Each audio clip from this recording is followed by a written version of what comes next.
आप देख रहे हैं फियर 99। तो चलिए दोस्तों, बढ़ते हैं आज की कहानी की ओर। दोस्तों, मेरा नाम विशाल है और मैं एक गरीब परिवार का लड़का हूँ। अपनी पढ़ाई का कहूँ तो तारे ज़मीन पर फिल्म के ईशान अवस्थी और मेरी हालत लगभग सेम है। बचपन से ही 3 चीज़ों का तगड़ा शौक है: बाइक, मोबाइल और एक अच्छी गर्लफ्रेंड। पर मेरी फटी किस्मत से मेरे पास तीनों ही नहीं थे। 10वीं की परीक्षा में 3 बार गुलाटी खाने के बाद पिताजी ने मुझे हाथों से पीटना छोड़ दिया था, क्योंकि उसके बाद उन्हें जब भी गुस्सा आता तो वह छड़ी, जूते, बर्तन जो हाथ लगे उसी से मेरा सत्कार कर देते। किस्मत से मेरे मामा को मुझ गरीब पर रहम आया और उन्होंने मुझे एक बढ़िया सा मोबाइल गिफ्ट कर दिया। काश उन्होंने मुझे कभी मोबाइल दिया ही ना होता, मेरे पास मोबाइल फ़ोन ना होता, उस भयंकर भूतनी का मैं शिकार हुआ ही ना होता। मामा के दिए हुए मोबाइल को लेकर मैं पूरे मोहल्ले में राजा बना घूम रहा था, जैसे किसी अरबी शेख को नया तेल का कुआं मिल गया हो।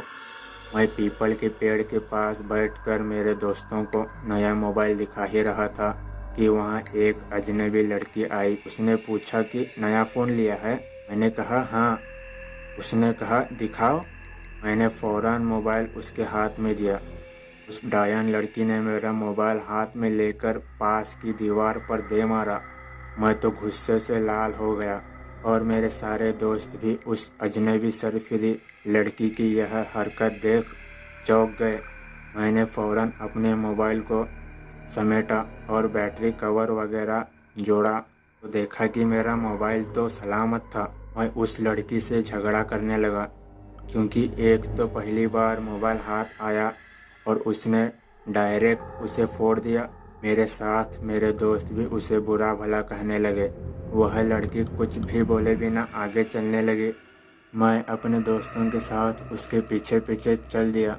मेरा प्लान उसके घर जाकर उसके बाप से उसकी शिकायत करने का था। 4 लड़के उसके पीछे थे, यह उसे पता चल चुका था। आगे रास्ते में एक अंकल चाय पीते पीते मोबाइल पर बात कर रहे थे। इस लड़की ने उस अंकल को धक्का दे दिया और उसका भी मोबाइल छीनकर रोड पर पटक दिया और आगे बढ़ गई। फिर यह आफत आगे एक गार्डन में घुस गई। वहाँ एक लड़की पेड़ के नीचे खड़ी खड़ी मोबाइल पर अपने बॉयफ्रेंड के साथ बात कर रही थी। इसने उस बेचारी लड़की को करारा तमाचा दे मारा और उसका भी मोबाइल छीनकर गार्डन के फव्वारे में फेंक दिया। हमने फ़ौरन उसका रास्ता रोका और मैंने उसे कहा कि बहुत चर्बी चढ़ी है, पुलिस को बुलाऊं क्या? वह घुर्राते हुए बोली, हाँ बुला लो। उसे कहो कि तुम्हारी लाश गार्डन में पड़ी है और एक भूतनी तुम्हारा मांस खा रही है। इतना बोलकर वह उल्टी मुड़ गई। मेरे दोस्त बोले कि चल यार, ये कोई मेंटल लगती है। उसे वहीं छोड़कर हम चारों वापस घर जाने लगे। पर जब पीछे मुड़कर देखा तो वह लड़की हमारे पीछे आ रही थी। मेरे तीनों जिगर जान दोस्त उस लड़की को पीछे आते देखकर मेरा हाथ छुड़ाकर ऐसे भागे जैसे कि डूबते जहाज से चूहे भागते हैं। अब तो मेरी भी फटने लगी थी, क्योंकि मैं भरी जवानी में किसी भूतनी का शिकार नहीं होना चाहता था। भागना तो मैं भी चाहता था। मेरे अहम ने मेरे पैर बांध लिए। कुछ ही मिनटों में वह लड़की मेरे साथ चलने लगी। मुझे पता नहीं था कि इस बार वह मेरा मोबाइल फोड़ेगी कि मुझे फोड़ेगी। गली के नुक्कड़ पर पहुंचते ही उसने मेरे बाल पकड़ लिए और फिर से मेरा मोबाइल मांगा। मैंने मना कर दिया तो उसने मेरे फिर से बालों को पकड़कर ज़मीन से 3 फीट ऊंचा उठा लिया। मेरे तो रोंगटे खड़े हो गए और गला सूख गया। उसने मुझे बालों से हवा में लटका रखा था और वह खुद भी हवा में थी। उसने मेरा नया मोबाइल मुझसे छीनकर अपने दांतों से चबा डाला। मैं पागलों की तरह चिल्लाने लगा तो उसने मुझे ऊपर से नीचे की ओर ज़मीन पर पटक दिया और वह ऊपर आकाश की ओर चली गई। मैं वहीं बेहोश हो गया।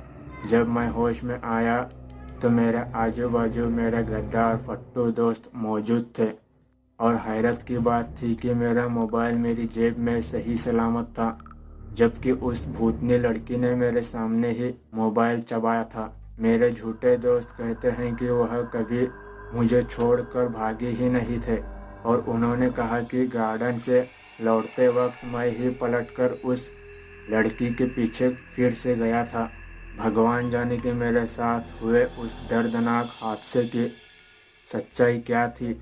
और हाँ, अब मैं मोबाइल यूज़ नहीं करता हूँ क्योंकि मैं नहीं चाहता कि भूतनी फिर से मुझे पकड़े और बाल पकड़कर हवा में लटका दे। इस बात का कोई पक्का प्रमाण तो नहीं है, पर मेरे एरिया के लोग कहते हैं कि कुछ सालों पहले एक जवान लड़की चार्जिंग लगाकर मोबाइल पर बात करते हुए मोबाइल के बैटरी के फट जाने से मरी थी। यह उसी बदनसीबी लड़की का भूत है जो लोगों को हर वक्त मोबाइल से दूर करता है। तो दोस्तों, मेरे चैनल को सब्सक्राइब करना और बेल आइकन को प्रेस करना ताकि मेरी हर नई वीडियो की नोटिफिकेशन आपको मिलती रहे और अच्छे कहानियाँ आपको सुनने को मिलते रहे। तो चलिए दोस्तों, आज के लिए कहानी में बस इतना ही। मिलते हैं अगली कहानी के साथ। तब तक के लिए goodbye and take care.